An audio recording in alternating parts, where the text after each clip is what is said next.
성경의 말씀을 보도록 하겠습니다. 여러분과 함께 볼 성경의 말씀은 로마서 5장 10절과 11절 두 절의 말씀이 되겠습니다.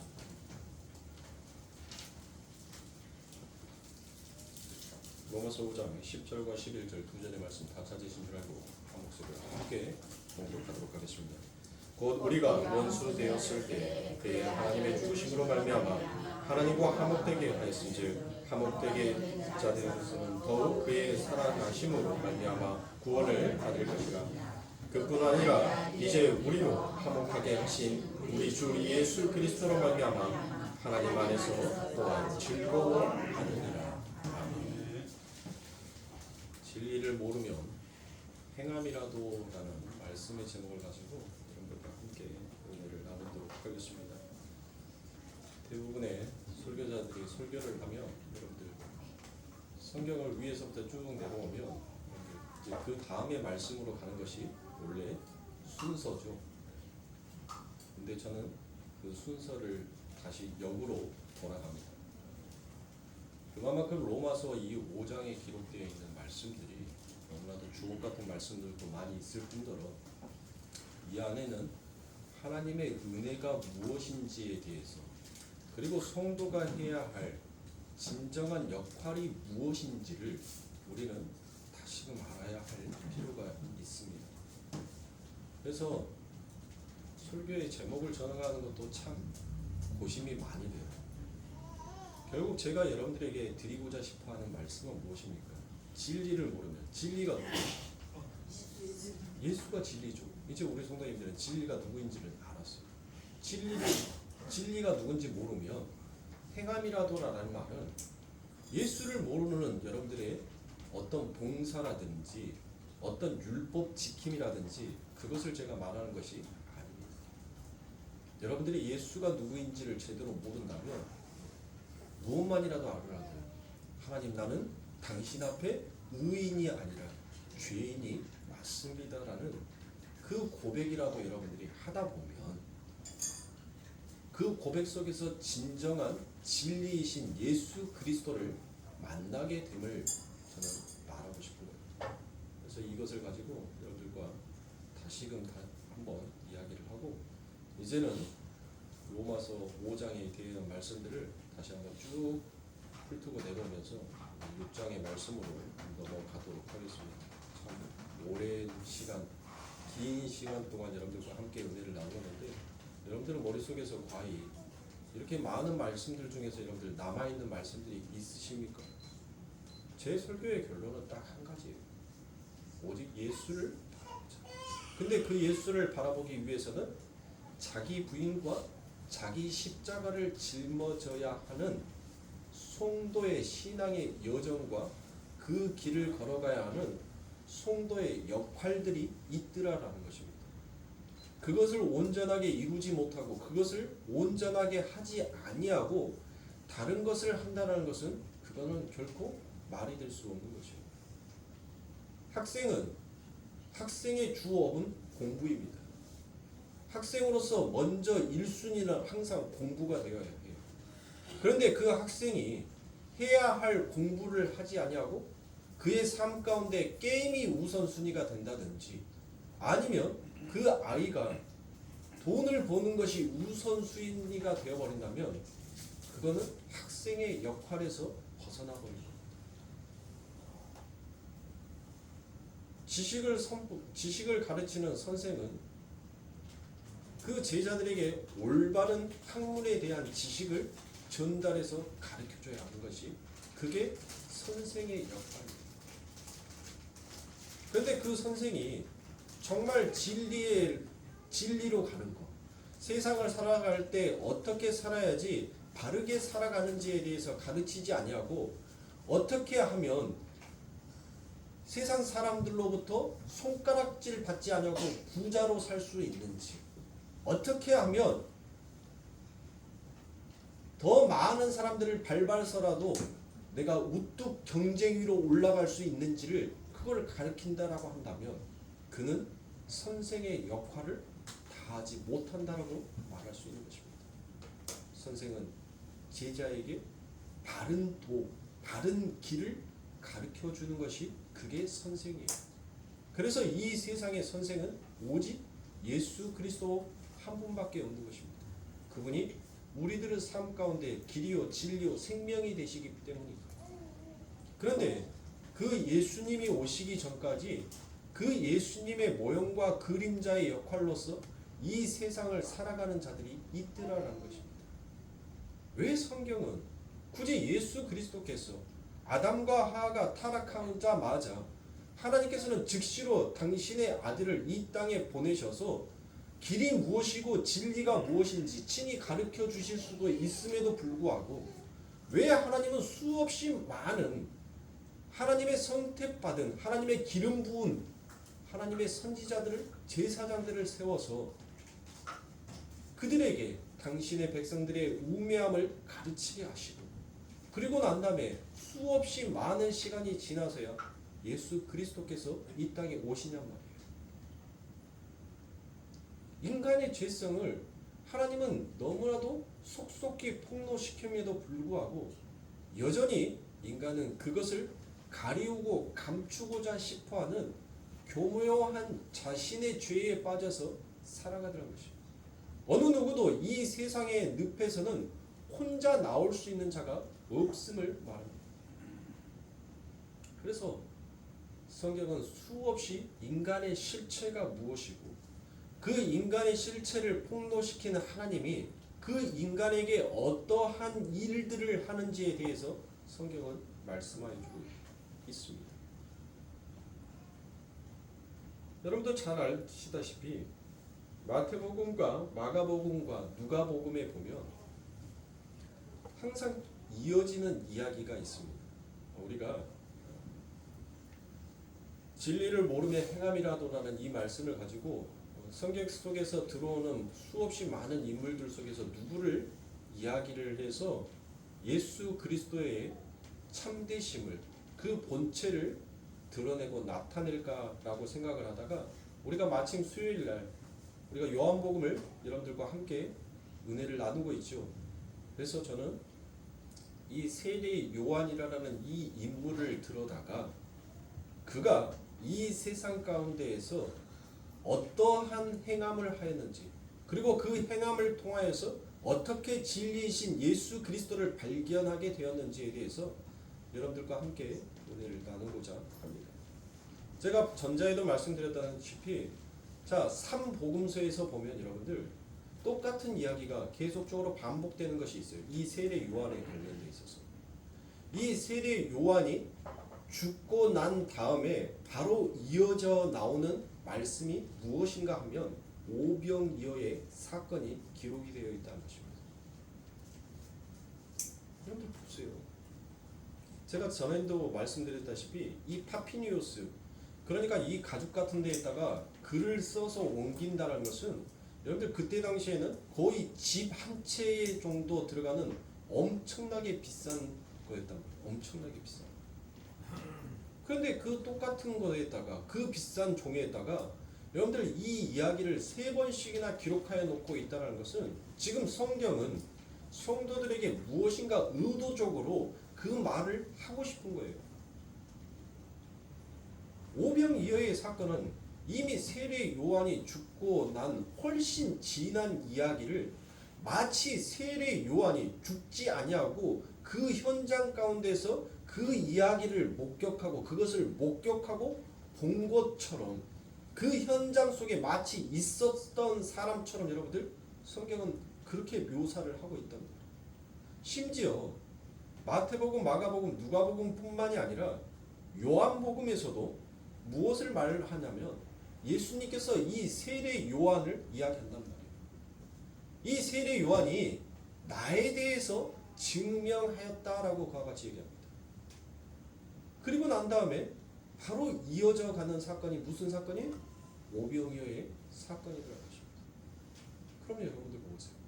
이 공간복음서, 이 4개의 복음서에서 이와 같은 이야기를 한다는 것은 지금 이 성경을 읽고 있는 하나님의 백성들에게 너희가 지금 너희의 실체가 무엇이고 너희가 지금 어떠한 삶을 살고 싶어 하는지를 성경은 그것을 이야기하고 있는 거예요. 그렇게 이야기하는 그 속에 하나님의 은혜가 너희들의 삶 가운데 어떻게 부어져 가는지를 그것을 말씀하고 있는 것입니다. 자, 여러분들 보세요. 세례 요한을 죽인 자가 누구였습니까? 세례 요한을 누가 죽였어요? 헤롯 안티바스가 죽였죠. 이 헤롯 안티바스에게는 헤로디아라는 그와 같은 아내가 있었습니다. 근데 그 헤로디아는 원래 헤롯 안티바스의 동생인 헤롯 빌립의 아내였던 사람입니다. 그러니까 누구 거를 빼앗아서 아내 삼은 거예요? 제수 씨 거를 뺏어서 아내를 삼았다는 거예요. 그런데 더 웃긴 것은 여러분들 그 헤롯 삼형제의 맏형인 헤롯 아리스토블루스의 딸이었던 것입니다. 누가? 바로 헤로디아가. 이 헤로디아가. 그러니까 맏형, 큰 형의 뭐였다고요? 딸. 그러면은 두 명한테는 뭐가 되는 거예요? 이 헤로디아가 뭐가 되는 거예요? 조카가 되죠. 그러니까 삼촌 둘이 번갈아 가면서 뭐 한 거예요? 조카를 아내 삼았던 것이에요. 근데 그 헤롯 안티바스가 이 헤로디아의 말에 의하여서 세례 요한을 참수시켜버렸다. 여러분들 결국 이게 뭐예요? 이게 세상의 왕들이 자신의 만족과 자신이 무엇인가를 가져야 하겠다라는 그 욕망과 욕심에 인간의 그 끝은 여러분들 야같이 처참하고 너무나도 불경스러울 정도만큼 음행한 죄가 그 안에 담겨져 있다는 것입니다. 그러므로 선악과를 따먹은 아담들, 즉 세상에서 왕이 되고 싶어하는 자들의 속성과 본질이 바로 이러하더라는 것입니다. 자기 욕망과 욕심에 따라서 움직이면서 자기가 갖고 싶은 것은 그저 수단과 방법을 가리지 않냐고 가지려고 하는 것이 이 역사 속 아담들의 속성이더란 것입니다. 그런 것들을 끌어모아서 못하려고요. 바로 나를 구축하려고 하더란 것이에요. 원래 인간은 하나님으로 채워져야 온전한 나가 될 수 있는 자입니다. 그게 바로 하나님의 절대 의존자의 삶이더란 것이에요. 그런데 하나님을 떠나버렸기에 이제 나를 구축하기 위한 인간들의 수단과 방법은 세상에서 치열한 경쟁의 위치로 가더란 것입니다. 그런 세상의 욕심과 욕망으로 똘똘 뭉쳐져 버린 이 세상의 하나라는 이 덩어리에게 하나님은 이제 그 뭉쳐져 있는 덩어리를 깨시기 시작합니다. 하나님께서 무엇으로 깨시겠습니까? 하나님께서 인간이 자신의 꿈, 자신의 욕심, 자신의 욕망을 향하여서 여러분들 달려간단 말이에요. 그 열심히 달려가는 그 인생의 위에 하나님께서는 찬물을 확 부어버려요. 무엇으로? 하나님의 말씀. 그래서 바로 세례 요한이 광야에서 무엇을 외쳤더라 것이? 회개하라, 천국이 가까우니라. 자신이 왕 되고 싶어서 자신을 왕으로 삼고 싶고 나를 구축하고 싶어하는 그 인생들에게 세례 요한이 광야에서 여러분들 왜요? 이 세례 요한이 그때 당시에 성전이 없었을까요? 헤로디아라는 성전이 있었단 말이에요. 성전 앞에서 충분히 회개하라 천국이 가까웠다라고 그와 같이 외칠 수도 있었지만 이 세례 요한은 그 성전이 아닌 광야에서 외치는 자였습니다.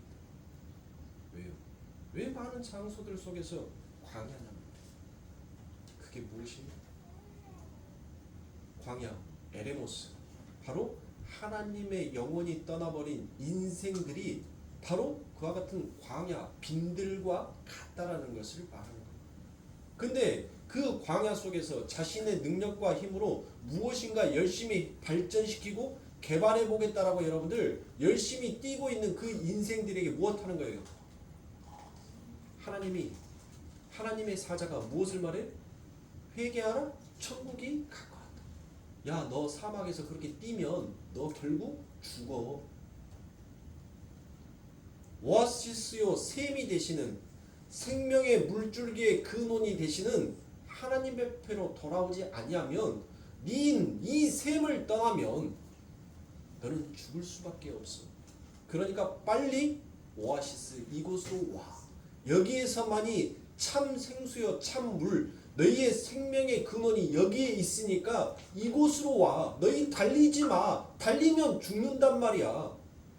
그걸 얘기하는 거예요. 못 믿겠죠. 내년 여름 되면 광주도 이제 38도, 39도, 아마 40도의 온도가 되는 것은 이제 시간 문제일 겁니다. 그 온도에 여러분들 연병장 한번 뛰어보세요. 연병장이 아니라 운동장 한번 뛰어보세요. 한 10바퀴만. 그것도 한 가장 볕이 뜨거울 12시부터 2시 그 사이에 한번 뛰어보세요. 뛰면 뭐예요? 죽어요.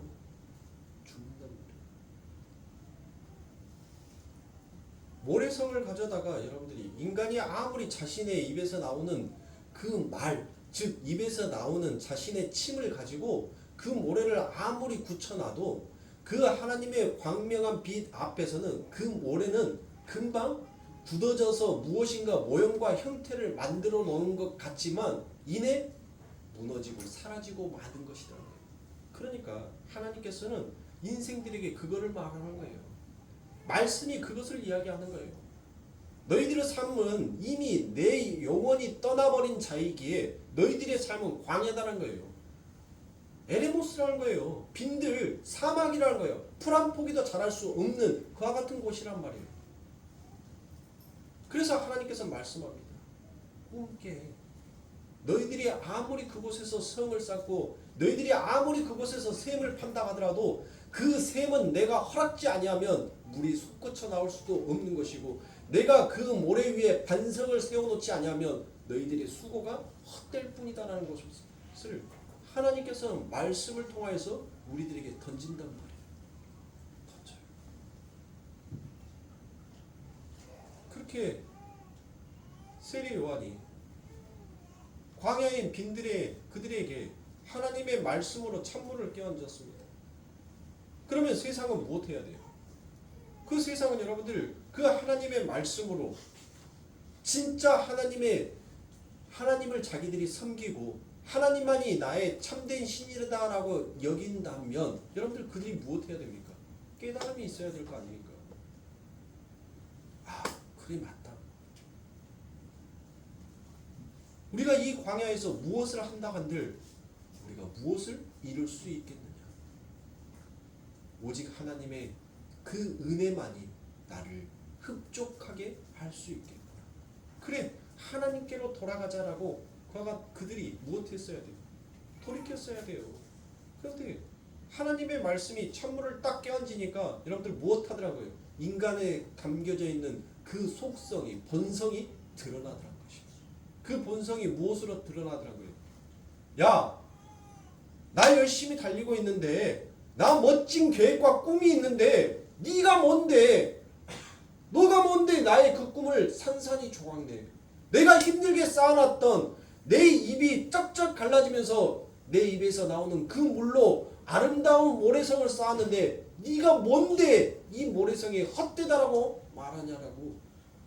인간들은 오히려 그 하나님의 말씀을 받아들이는 것이 아니라 그 말씀을 오히려 배척하고 죽여버리더라는 것이에요.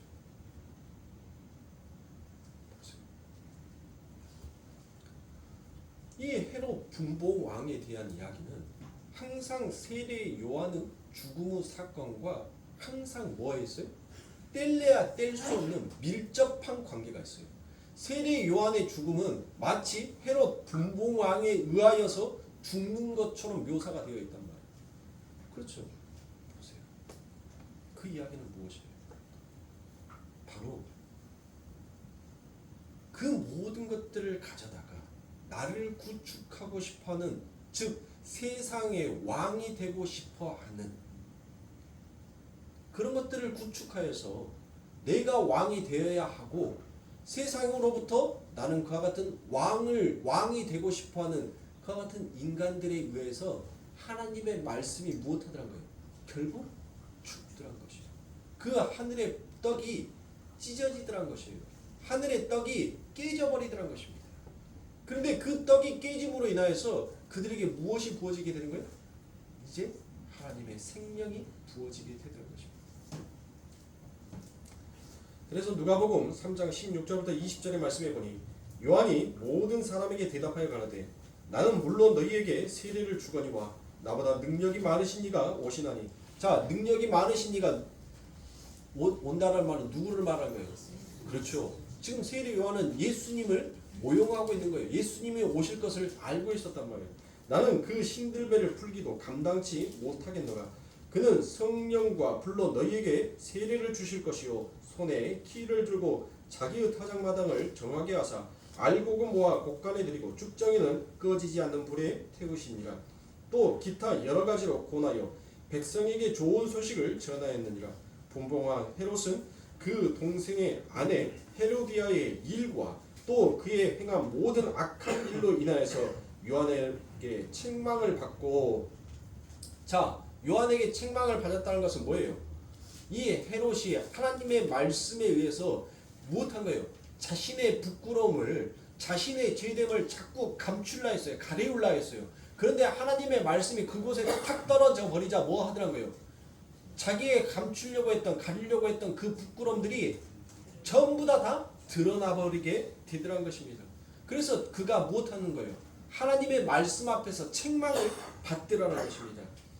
그래서 20절에서 이 위에 한 가지 악을 더하여 요한을 옥에 가두니라라고 하지. 그러니까 보세요. 이게 말씀이 무엇을 한 거예요? 말씀이 그 삶의 인생들에게 소리의 역할을 한 거예요. 소리의 역할. 말씀은 여러분들 뭐 해야 돼요? 선포가 되어야지만이, 입에서 선포가 되어야지만이 그 선포되어진 말씀이 그곳에 가서 뭘 합니까? 일을 할 거 아니에요. 일을. 그러니까 하나님의 일이 이 소리의 역할로 세상의 왕 되고 싶어하는, 자신을 그렇게 구축하고 싶어하는 자들에게 떨어지더라고요. 그러니까 그들이 무엇하더란 거예요? 그들의 부끄러움이, 그들의 죄됨이 이제 폭로가 돼버린 거예요. 폭로가. 그렇게 폭로가 되니까 뭐 하더라는 거예요? 아이고 하나님 내가 죽을 죄인입니다라고 하는 것이 아니라 뭐 하더란 것이에요? 오히려 그를 옥에 가두고 죽여버리더라는 것이에요. 그러니까 이 말씀은 여러분들 성경에 기록되어 있는 자들의 말씀이 아니에요. 바로 저와 여러분들이 지금 아버지 하나님의 말씀 앞에서 이와 같은 자로 서 있더란 것입니다. 뭘로? 저와 여러분들이, 여러분들 내가 예수님 죽였다라고 인정하세요? 내가 예수를 죽인 자가 맞다라고 여러분들이 인정하세요? 그거 인정 못하는 자면 신앙생활 처음부터 다시 하세요. 내가 예수를 죽인 자다라는 것을 여러분들 그거를 이해하지 못하는 자라면 여러분들은 신앙생활 다시 해야 하는 거예요. 엉뚱한 신앙생활 한 거예요. 지금까지 헛된 인생, 헛된 것들만 쌓아온 거예요. 지금까지.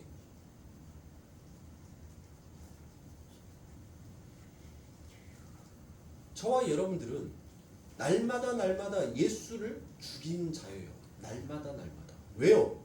그 말씀이 우리들의 삶 가운데 소리의 역할로 떨어졌단 말이에요. 길이요 진리요 생명이 되신 너는 예수를 믿어야 돼. 너는 예수를 바라봐야 돼. 라고 늘 그 말씀이 소리의 역할이 되어서 우리에게 떨어져요. 우리에게 떨어진단 말이에요. 그런데 우리는 뭐예요? 우리는 그 소리로 떨어지는 그 말씀을 가져다가 뭐 하더란 거예요? 오히려 그 말씀을 배척하더란 거예요. 그 말씀에 아멘하고 하나님 내가 죄인이 맞습니다. 라고 그와 같이 고백하는 것이 아니라 그 말씀이 떨어져서 우리의 죄가 폭로가 되어버리니까 그 폭로된 죄를 또다시 나의 알량한 율법과 행위로 가리워버리려고 하더란 것이에요. 그 죄의 가리움이, 그 죄를 덮으려고 함이 무엇을 했어요? 그게 예수를 죽였단 말이에요. 바리새인들과 서기관들이 자신들의 율법으로서 자신들의 열심, 자신들의 죄를 감추었어요. 율법으로서, 제사로서, 그들의 행위로서 자신들의 부끄러움을 숨겼단 말이에요. 그런데 말씀이신 그 예수가 그들에게 딱 오니까, 그들에게 말을 하니까 뭐 하더란 거예요? 그들의 죄가 폭로가 돼버리더란 거예요. 폭로가 되니까 그들의 부끄러움과 그들의 죄를 가리우기 위하여서 그들이 무엇하더란 거예요? 예수를 죽여버리지 않습니까? 그러니까 말씀이 우리들의 삶 가운데 떨어지면 그 말씀은 반드시 우리를 무엇으로 만드는 거예요? 우리를 죄인으로 만든단 말이에요. 죄인으로. 그래서 너는 너의 의를 절대로 자랑하거나 인정할 수 없는 자로 하나님께서는 만들어 버리시는 거예요. 그렇게 만들어 놓고 무엇합니까? 죄인은 뭐 해야 돼요? 죄인은 하나님의 율법의 법으로는 뭐 해야 돼요? 죽어야 되는 것이 맞다는 거예요. 그래서 죄는 뭐 해야 돼요? 결국 자기의 죄로 인한 그 십자가를 짊어지고 죽어야 한다. 그렇게 죽었더니 무엇하더라고요? 그 안에 계신 그 말씀이 이제 살아나 버리다고. 그 말씀이 살아나니까 뭐가?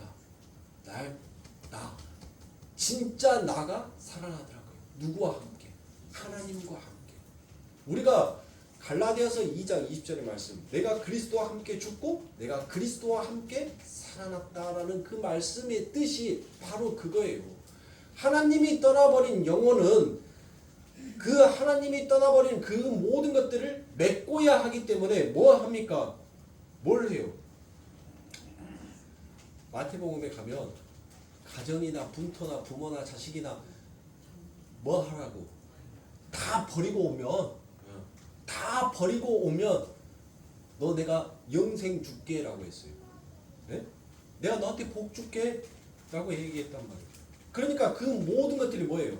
하나님의 영원히 떠나버린 인간들이, 이 세상의 왕이 되고 싶어하는 자들이 그걸로 나를 구축하고 싶어하는 재료로 그 모든 것들을 쓰더란 것이에요. 그런데 그 모든 것들을 하나님의 말씀이 부숴버리니까 뭐 하더란 거예요? 이제 그것들이 다 헛것이다라는 것을 알게 되니까 누구를 이제 바라보더란 거예요? 예수를, 하나님을 바라보게 되는 거예요. 그렇게 하나님을 바라보게 되니까 뭐 합니까? 그 하나님이 내 삶 가운데 체험으로 오니까 드디어 내가 진정한 사람이 되더라는 것이죠. 교회의 머리는 누구다? 예수다라고 했죠. 교회의 몸은 바로 신부인 우리다라는 거예요. 그러면 교회의 신부가 어떻게 태어나는 말이에요? 어떻게? 아담이 어떻게 태어났어요? 아담이 어떻게 태어났냔 말이에요. 하나님의 말씀으로 인하여서 태어났죠. 예수 그리스도께서 이 땅에 무엇으로 오셨다고요? 말씀으로 이 땅에 탄생하셨단 말이에요. 그렇게 아담이 하나님의 말씀으로 인하여서 탄생되어지고, 자, 제가 탄생되어졌다는 것은 예수 그리스도께서 다시 만들어졌다는 그 얘기가 아니에요. 예? 또 엉뚱한 소리 가가지고 하시면 아니 되고, 저는 지금 그것을 설명해 드리기 위해서 마치 예수님께서 창조되어진 것처럼 지금 여러분들에게 설명을 해드리고 있는데, 예수님은 창조되신 분이 아니에요. 하나님이 하나님이 어떻게 다시 창조를 하십니까? 하나님은 원래 계시는 분인데, 원래 계신 분이 인간의 눈에 보여지기 위하여서 탄생되어진 것처럼 그렇게 그리고 설정했을 뿐이란 말이에요. 자, 그리고 난 다음에 하와가 어떻게 만들어져요? 하와가 그냥 지가 뿅 하고 나타납니까? 아니죠. 예수 그리스도의 말씀이신 그 말씀 안에 담겨져 있는 진리와 긍휼과 은혜로서, 즉 하나님의 사랑으로서 그가 만들어진 게 신부들한 거예요. 그게 하와예요. 그게 교회의 몸이란 말이에요. 그게 교회인 거예요. 교회. 자, 그래서 그렇게 하나님으로 인하여서 회복이 되어지게 되면 드디어 내가 되더라고요. 다. 그런데 여러분들, 그렇게까지 되어지기까지는 못합니까? 우리가 그렇게 쉽게 만들어져요? 아니란 말이에요. 하나님께서는 그래서 우리들의 삶 가운데 질고를 준 거예요. 그 질고의 고통을 통하여서 하나님의 은혜가 얼마나 값지고 아름다운 것인지를 인생들에게 가르치는 것입니다.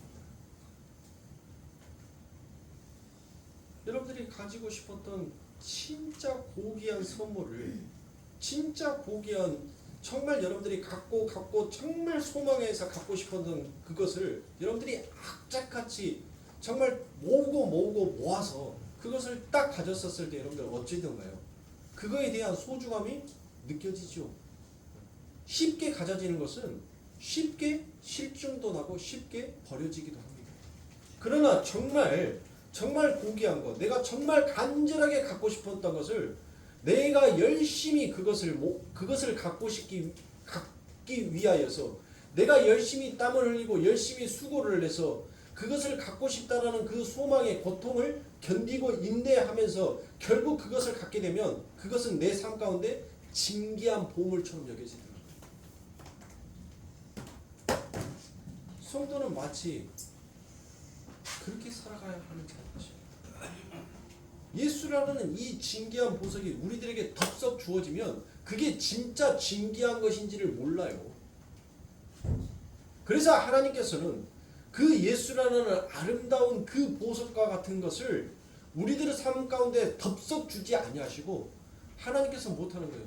그게 왜 너희들의 삶 가운데 주어져야 하는지, 왜 그것이 값진 선물인지 그것을 인내로서 하나님께서는 가르치십니다. 그런데 이 땅의 모든 사람들이 여러분들 못하는 거예요. 아이들이 산타 할아버지를 그래요. 산타크로스를 놓고 한번 얘기를 하자고요. 여러분들 아이들이 산타크로스를 기다리는 이유가 뭐예요?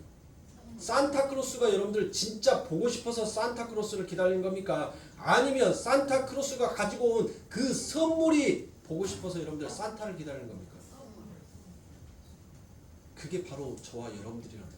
이게 바로 이 역사를 살아가는 우리들이라는 거예요. 우리는 진짜 그 선물을 가지고 오신 그 예수 그리스도를 봐야 하는데 예수 그리스도의 등에 걸려있는 그 보따리, 선물 보따리만 보더란 거예요. 어떤 선물을 하나님께서는 내 인생에 주고 가실까? 그거에만 온전히 관심이 가 있으니 말씀이 내 삶 가운데 떨어져도 뭐예요? 1년 365일 변화가 없는 거예요. 변화가. 네? 늘 제자리 걸음이란 말이에요. 늘 제자리 걸음. 아니 무엇인가 1년 동안 말씀을 먹고 열심히 말씀을 들었으면 조금씩의 여러분들 변화가 있어야 할 거 아닙니까? 그런데 그 변화가 없어요. 늘 메마른 자리, 똑같은 자리란 말이에요. 왜요? 무엇 때문에 그런가요? 바로 저와 여러분들이 뭘 보는 거예요? 예수를 본 것이 아니라 예수가 등에 짊어지고 온 그 선물에만 관심이 있기 때문에 전부 다 그 말씀이 내 안에서 소리의 역할을 못하더란 것이에요. 그러니까 늘 교회에 오면 1년 365일 하나도 변화되는 모습이 없는 사람들이 있어. 그러니 여러분들 뭐합니까? 인간이 육신의 눈을 가지고 있는 제가 제 자신과 우리 성도님들의 모습을 봤었을 때 때로는 답답할 때가 있단 말이에요. 특히 제가 거울로 제 자신을 보면 정말 여러분들 창피해서 낯을 들고 다닐 수 없을 만큼 부끄러울 때가 너무 많아요. 너무 그렇게 말씀을 연구하고 말씀을 그렇게 죽으라고 선포하는 저를 바라보는데도 그 거울 속에 비춰져 있는 제가 이리의 탈을 쓰고 있는 양의 탈을 쓰고 있는 이리의 모습처럼 여러분들 보일 때가 너무 많다는 거예요. 너무 독사의 얼굴을 하고 있을 때가 너무 많이 드러나더란 거예요. 그러면서 깨달아요. 나는 진짜 예수를 바라보고 있는지 아니면 예수가 내 인생에 무엇인가 어떤 선물을 가져다 줄 것인만 나는 지금 그 예수만을 바라보고 있는지. 그러니까 말씀이 내 안에서 무엇을 못해요? 그 역할을, 그 힘을 못하더란 것이에요. 왜요? 내가 뭘 하니까? 그 말씀이 오면 내 인생에서 뭐 하니까? 배척시켜버리니까, 밀어버리니까 그 말씀을 뭐예요? 아하!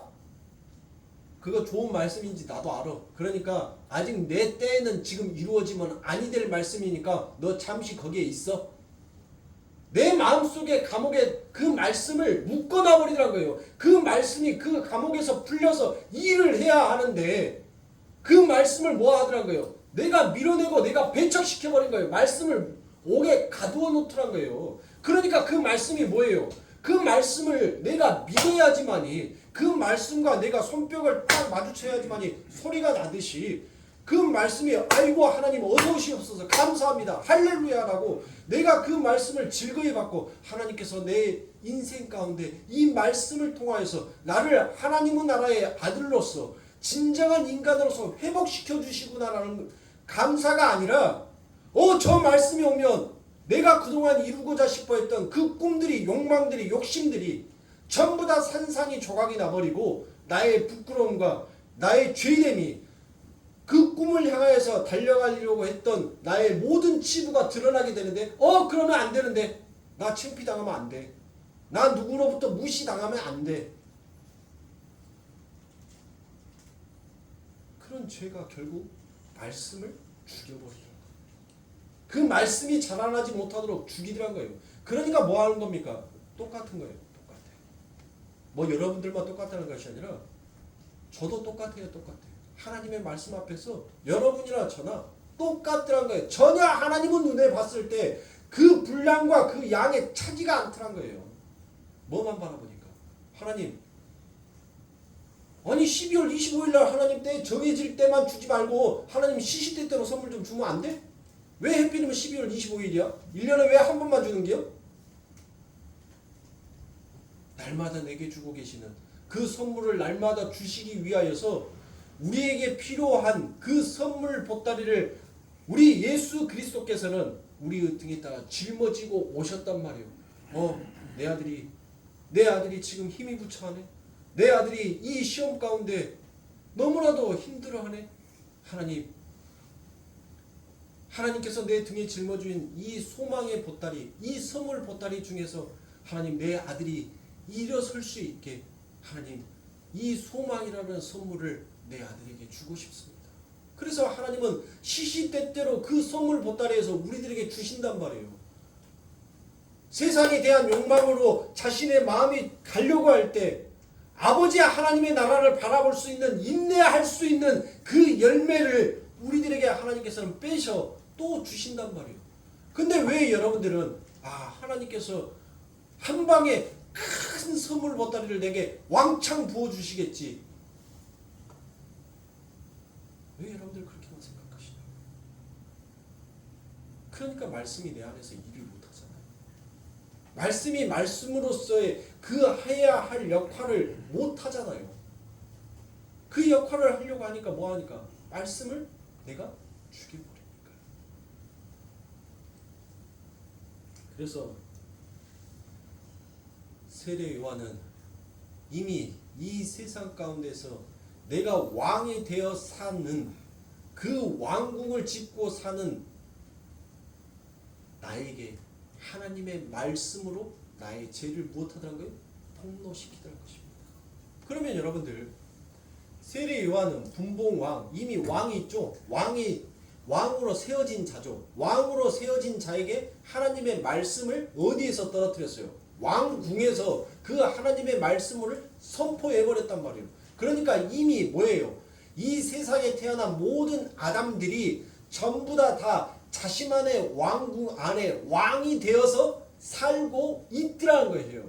그런데 그곳에 하나님의 말씀이 무엇하더라는 거예요? 떨어지더란 겁니다. 그 하나님의 말씀. 그래서 그 하나님의 말씀이 떨어지자 네가 왕이 되기까지 어떤 추악하고 어떠한 욕망과 죄로서 너희가 그 왕의 자리에 앉게 되었는지를 그 말씀이 폭로시키는 거예요. 그래서 그렇게 세상의 왕이 되어버리는 그 인간들에게, 그 왕들에게 이제 무슨 말씀이 붙어져 있어요? 세례 요한이 말씀이 그를 죽여버리죠. 말씀이 그를 죽여버리니까 그 뒤에 이어지는 사건이 무엇이다? 오병이어의 사건이죠. 오병이어의 사건은 여러분들 어디에서 일어났은 거예요? 어디? 광야? 빈들에서 일어났단 말이에요. 광야에서. 그러니까 뭐예요? 그렇게 왕이 되어서 살고 싶어하는 자들을 너희들의 인생은 결국 아무것도 없는 모래 위에다가 성을 쌓은 지금까지 헛된 것을 꿈꿔 오면서 너희가 왕이다라고 치부하고 있었던 너희들은 굶주린 자다라고. 굶주린 자. 너희들은 지금 배고파서 아사 직전에 있는 굶주려 있는 자들이란 거예요. 그렇게 나를 구축하기 위하여서 굶주려져 있는 자들에게 오직 너희들의 삶 가운데에서 충만함을 줄 수 있는 것은 무엇이다? 너희 안에 떨어진 그 말씀이라는 거예요. 그 말씀. 그래서 결국 그 말씀이 광야에 탁 하고 떨어지자 여러분들 광야에서 그 말했던 광야에서 무슨 일이 일어나더라고요. 무슨 일이 12광주리가 남아버리는 그 엄청난 축복이 그곳에서 일어나게 되더라는 것입니다. 바로 저와 여러분들이 예수를 믿기 전에도 그런 자로 살아왔지만 예수를 믿고 있음에도 불구하고 여전히 그와 같은 자로 살고 있는 우리들에게 바로 누가 쓴 거예요? 그곳에 예수 그리스도가 쓴 것입니다. 예수 그리스도. 그래서 모세가 뭐 했어요? 모세가 뭐 했습니까? 모세가 그 애굽의 왕으로서 여러분들 살고자 싶어 했으나 뭐 했어요? 그 광야 같은 그의 인생 가운데 하나님의 말씀이 그에게 찾아와서 딱 떨어져 버리니까 그 왕궁 안에서 왕이 되어서 살고 싶었던 그 모세가 뭐라고 고백을 하더냔 말이에요. 내가 이 애굽의 왕 된 것보다 차라리 저 광야에서 사는 것이 오히려 내게는 더 영화롭다라고 그와 같이 고백을 하더란 거예요. 네? 그게 바로 성도가 하나님의 진리의 말씀으로서 살아가는 진짜 인생의 역할이더란 것이에요. 그래서 그 소리인 그 말씀이 우리 안에 떨어지게 되면 결국 우리 안에서 무엇이 일어나게 되는 거예요? 아, 그동안 내가 열심히 구축하고 열심히 달려왔던 이 모든 것들이 전부 다 헛된 거였구나. 진짜 헛되지 아니하는 것은 이 광야 가운데 계신 하나님의 말씀, 그 말씀만이 오직 진짜 참이었구나. 그래서 여러분들 신약에 와서 그 광야에 누가 서 있는 거예요?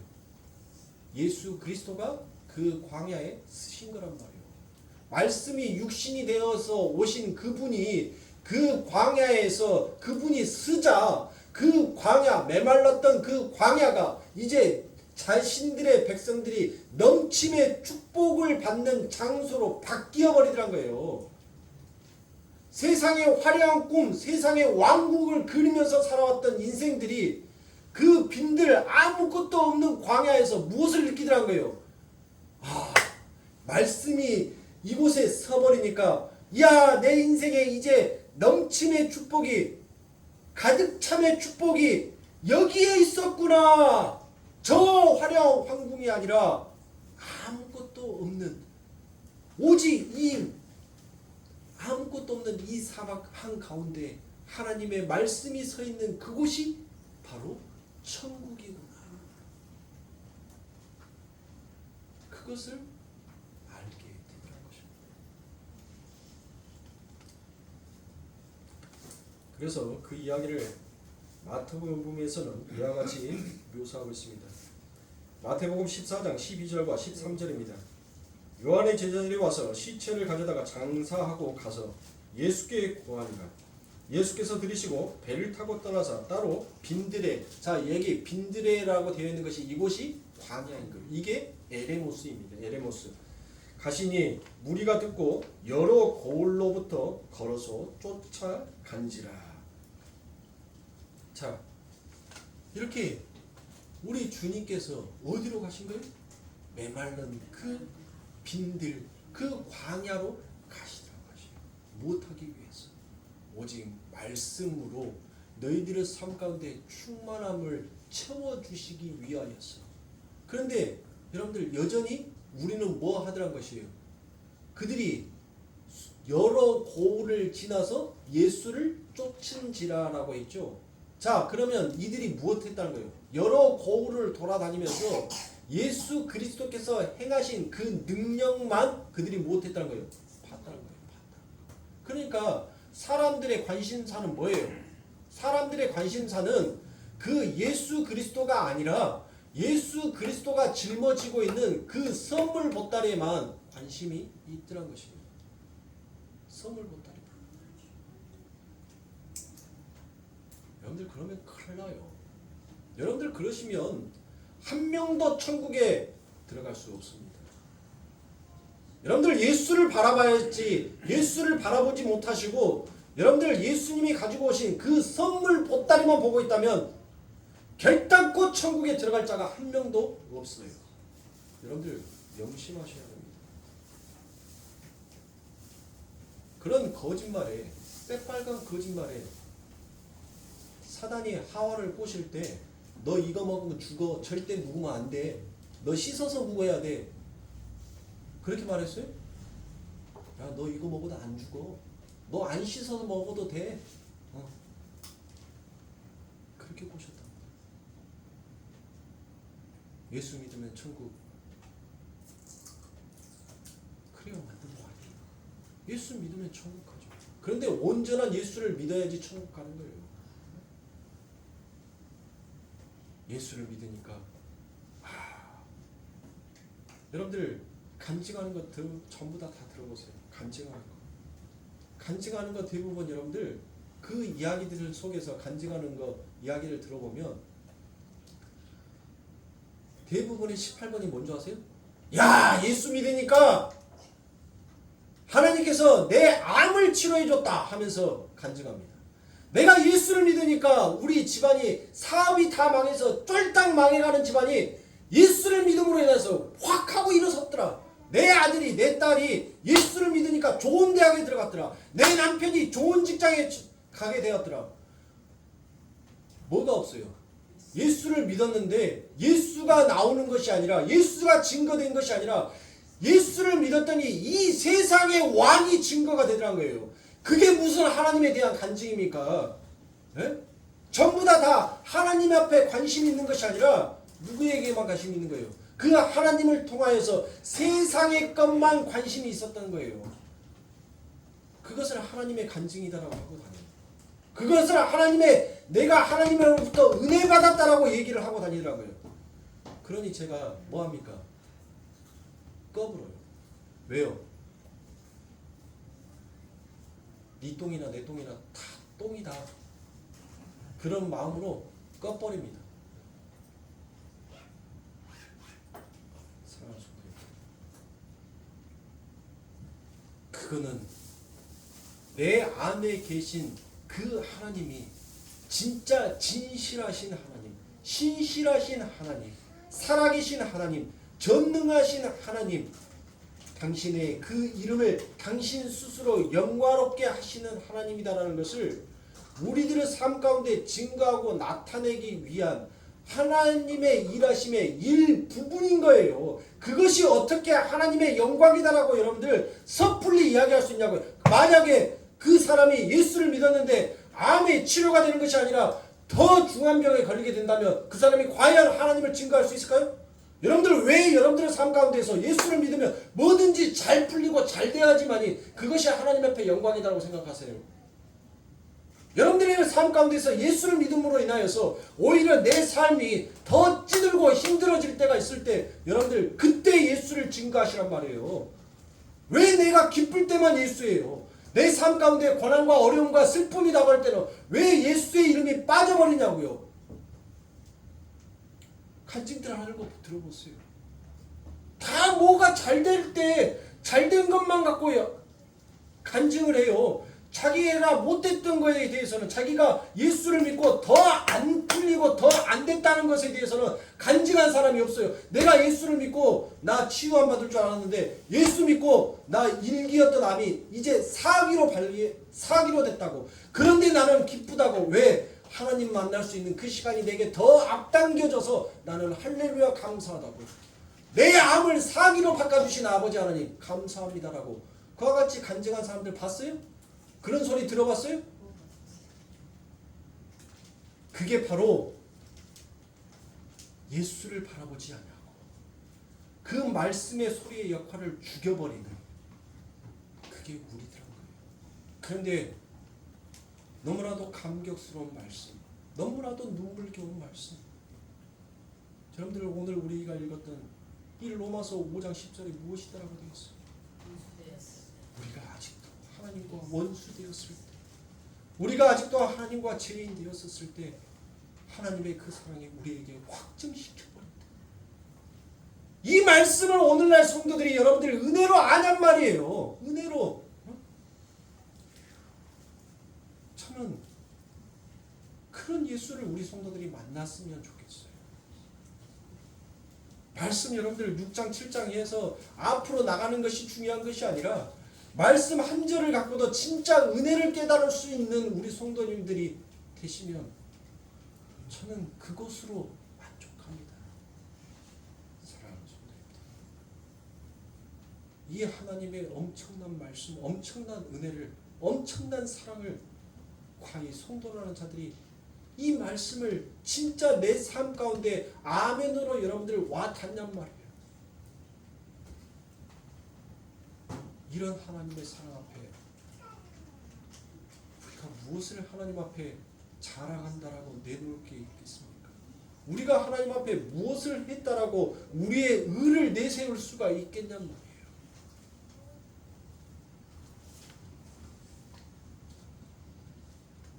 그러므로 사랑하는 성도님들, 바로 이와 같은 우리들을, 이런 우리들을 사랑해 주신 아버지 하나님. 그러니까 사랑하는 성도님들, 예수가 누구인지 모른다면 하나님 나는 죄인 맞습니다. 나는 하나님과 원수 맞습니다. 그런데도 하나님 오늘 내게 하나님의 가장 아름다운 그 보따리의 선물로 내게 축복하여 주심에 감사합니다라는 이 행함의 고백이라도 여러분들 있으시란 말이에요. 이거라도 예수가 누구인지를 모르면 나 당신에 대해서 지식으로만 들어왔지 나 당신에 대해서 정말 알지 못합니다. 그런데 당신이 나를 사랑해 줬다는 거 압니다. 당신이 나를 용서해 줬다는 거 압니다. 그래서 나 당신에게 고맙습니다라고 이와 같이 표현합니다. 이런 행함이라도 여러분들 있으시란 말이에요. 오늘날 이 대한민국 교회들이 이런 행함조차도 없어요. 내게 뭘 주면 감사합니다. 내게 안 주면 하나님. 어떤 두 사람이 구덩이에 빠졌습니다. 근데 그 구덩이 가운데에는 커다란 나무가 있었어요. 한 사람은 기도하는 사람이었어요. 그 기도하는 사람은 하나님 내가 이 구덩이에서 나갈 수 있는 길을 열어주세요라고 기도했습니다. 한 사람도 기도를 했어요. 하나님 나를 빨리 이곳에서 꺼내줄 수 있는 그와 같은 역사를 일으켜주세요라고 했습니다.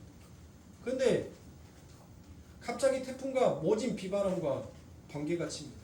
그 번개가 마침 그들 가운데 구덩이에 빠져있는, 양쪽 구덩이에 빠져있는 그들 가운데 서있는 나무 위에 그 번개가 칩니다.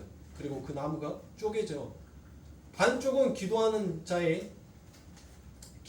사람에게 그 나무 반쪽이 가고 반쪽은 기도하지 아니하였던 자에게 갑니다. 기도하였던 자는 그 쪼개진 나무를 가지고 하나님 감사합니다. 그리고 그는 그것을 사다리를 만들어서 그 구덩이 속에서 빠져나옵니다. 그런데 기도하지 아니하는 자는 무엇합니까? 자기의 수고를 하려고 하지 않습니다. 그리고 하나님 앞에 원망합니다. 내가 나를 이 구덩이에서 구해달라고 그렇게 기도했건만 오히려 나를 죽이시려고 하나님 이 나무를 내 머리 위에 쪼개서 보내십니까? 라고 그와 같이 기도합니다.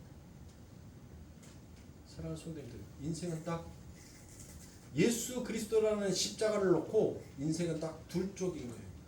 한쪽은 하나님 앞에 감사하면서 하나님의 그 은혜를 아는 자, 하나님 앞에 감사를 모르고 늘 원망과 불평을 하는 자, 원망과 불평을 하는 자는 그 영원한 구덩이에서 나올 수 없습니다.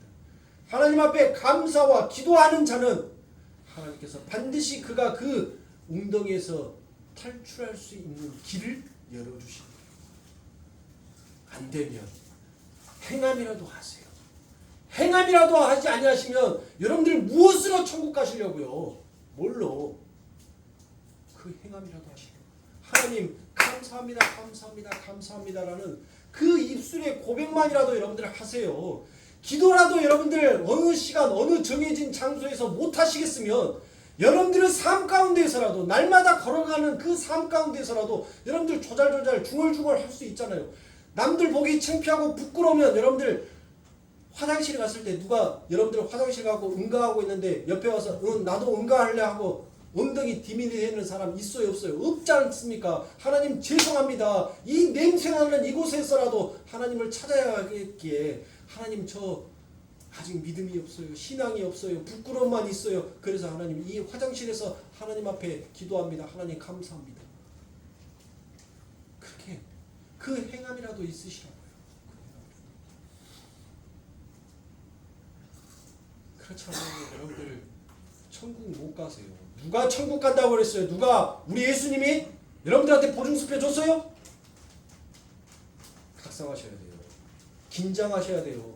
아, 나 이렇게 자꾸 하나님의 의가 아닌 내 의로 신앙생활하며 나 천국 못 갈 수도 있겠구나라는 그런 불안감 속에서 여러분들 사시란 말이에요. 그런 불안도 없으니까 여러분들 예배 시간에 뭐 하는 거예요? 그래 너는 또 들어? 나는 내 거 하려니까. 참나 기가 차서 어이가 없네. 하나님의 말씀을 뭘로 듣는 거예요?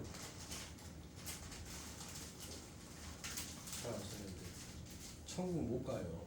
나중에 진짜 천국 가셔서 웜에 나 볼딱지라도 좀 땡겨서라도 귀때기라도 좀 꼬집어서라도 나 하나님을 온전히 바라볼 수 있게끔 좀 해주시지. 왜 그렇게 살살했어 그때 해봤자 뭐합니까? 이미 떠나간 차입니다. 거기 가서 나 원망하지 마시고 여러분들 숨 붙어 있을 때 예수를 바라보세요. 그러면 그 예수가 천국의 열쇠, 천국의 티켓권이니까 그 예수만 잡아버리면 여러분들은 100% 확실하게 천국 갈 수 있어요.